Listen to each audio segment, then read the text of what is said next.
News Channel 10's First Alert Forecast with Chief Meteorologist Doppler Dave Oliver. So we just warmed right back up today. We do not live in an area where you just expect the weather to stay the same. Exactly. You got to stay on top of it. Yeah. You know, I mean, things You're change. right. And it Quickly. change, yeah. Abruptly, quickly, and frequently also. Here's a look at the sky. This is from Bushland. We are not socked in with clouds like we were yesterday. Even had some fog and drizzle this morning, but boy, we burned that off.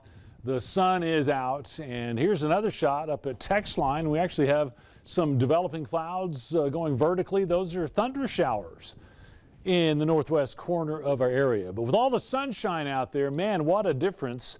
This map shows that compared to this time yesterday, we're about 20 to almost 30 degrees warmer than yesterday. So again, we're just kind of whiplashing around back and forth. It's kind of the time of the year that we get that seasonal struggle. You know, summer wants to hang on, fall likes to make an appearance every now and then. Today we're back to late summer. Not extremely hot, but if you got used to those 60s and 70s, we're right back up into the upper 80s and even low 90s. Borger's 91, Hereford today 92 degrees. And what happened was we developed kind of a south wind across the area.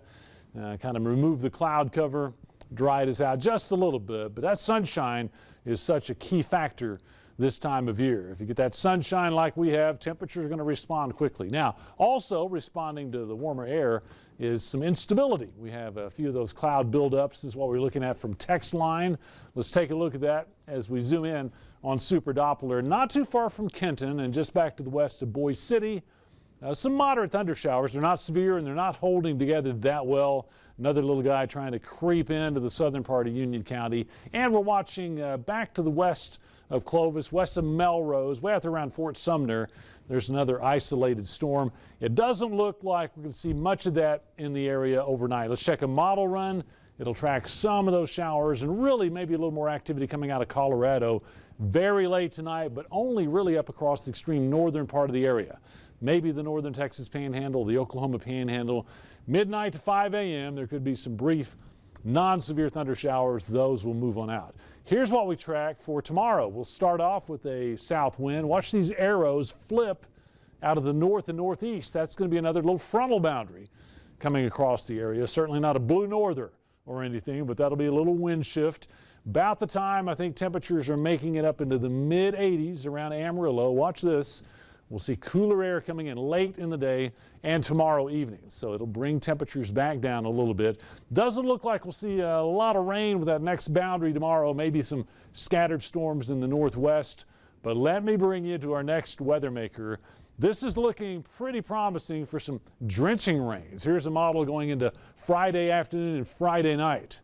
Quite a bit of rain and thunderstorm activity. I know it's Friday night, football kickoff night. And I do anticipate some weather problems, at least in parts of the area. If you're going to a game or you got one scheduled, just make sure, stay tuned. We'll let you know what happens here. But right now, I would lean towards a pretty active Friday night. We're back to 60% on storm chances. And again on Saturday also, 50%, maybe into early Sunday and moving out. It is do or die in the rain gauge showdown. I mean, we're down to the wire. This thing will come to an end on Sunday, high noon Sunday. I promise the weather guys we're just chomping at the bit because of some of that rain there Saturday, Friday to maybe make a run for Kevin, who's out there with a pretty comfortable lead right now.